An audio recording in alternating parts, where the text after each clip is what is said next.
Halo, habari za leo, karibuni Pedo and Rose Stories. Namshukuru Mwenyezi Mungu niko salama. Leo nazungumzia VVU vinaambukizwa namna gani? VVU, virusi vinavyosababisha ukosefu wa kinga mwilini, vinaambukizwa katika njia ya majimaji yenye virusi kutoka kwa mtu ambaye ana maambukizi, yaani kutoka kwa mtu ambaye ameambukizwa yanapoingia mwilini mwa mtu mwingine.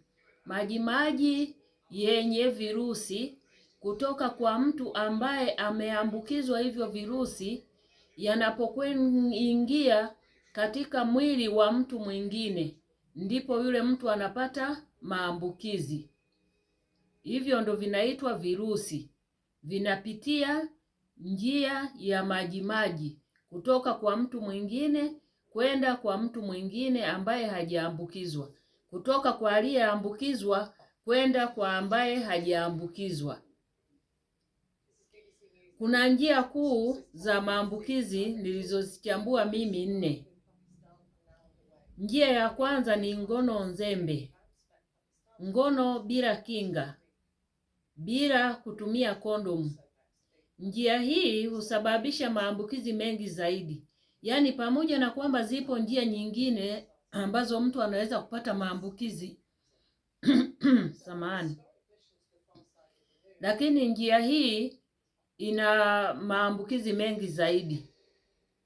Alafu njia ya pili, damu iliyoambukizwa.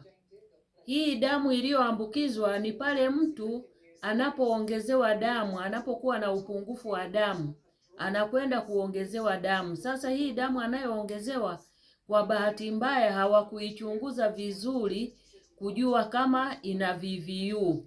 Kwa hiyo anapoongezewa ile damu, kumbe ile damu ilikuwa sio salama, ilikuwa ni damu yenye VVU. Tayari huyu mtu anapata VVU kwa njia ya kuongezewa damu.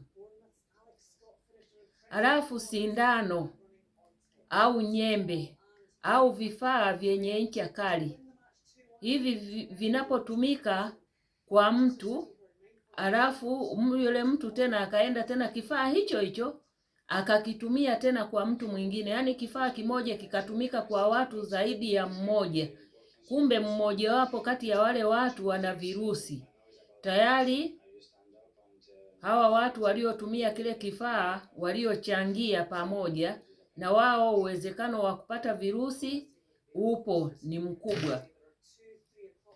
Alafu namba 3, kutoka kwa mama mjamzito kwenda kwa mtoto.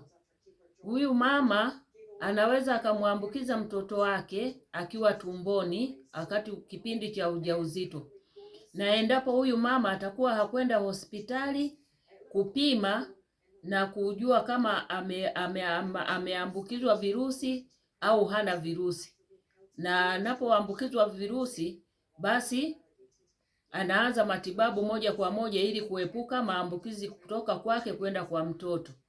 Vile vile mama huyu mjamzito anaweza akamwambukiza mtoto wakati wa kujifungua, au akamwambukiza mtoto wakati wa kumnyonyesha. Kwa wale kina mama ambao mmenyonyesha watoto, mnajua kabisa kwamba fizi za mtoto zinapokomaa, unakuta watoto wana kawaida ya kung'ata ziwa la mama. Yaani unamnyonyesha mtoto lakini unakuta ananyonya, alafu baadaye anakung'ata, alafu anakutazama usoni. Unaumia, lakini pia ina raha yake. Kwa hiyo hii ni kutoka kwa mama kwenda kwa mtoto.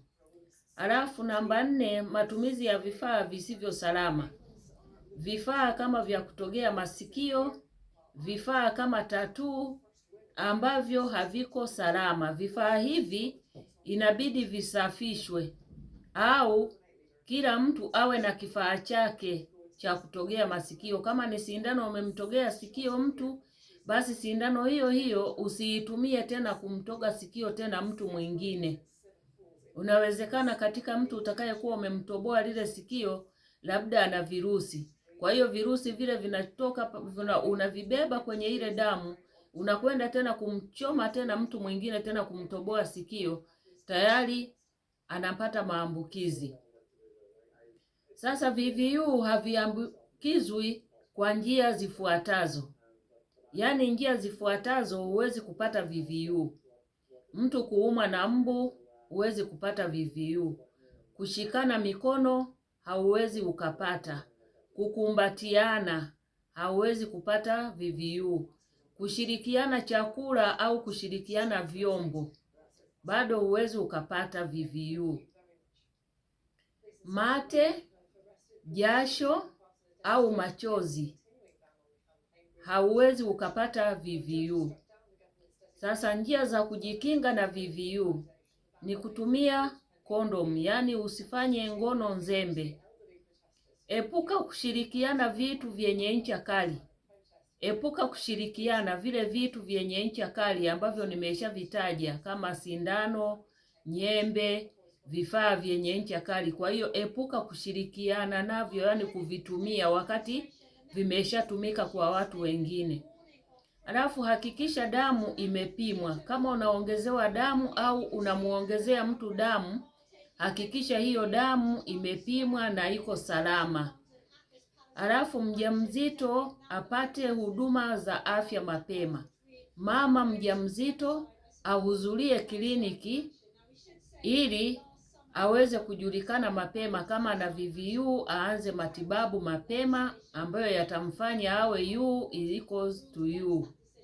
Alafu pima VVU mara kwa mara. Yaani jijengee tabia ya kupima VVU mara kwa mara. Asanteni sana kwa kunisikiliza. Msisahau kulike video hii, msisahau kushare, kusubscribe kwenye hii channel. Kama wewe ni mgeni basi subscribe.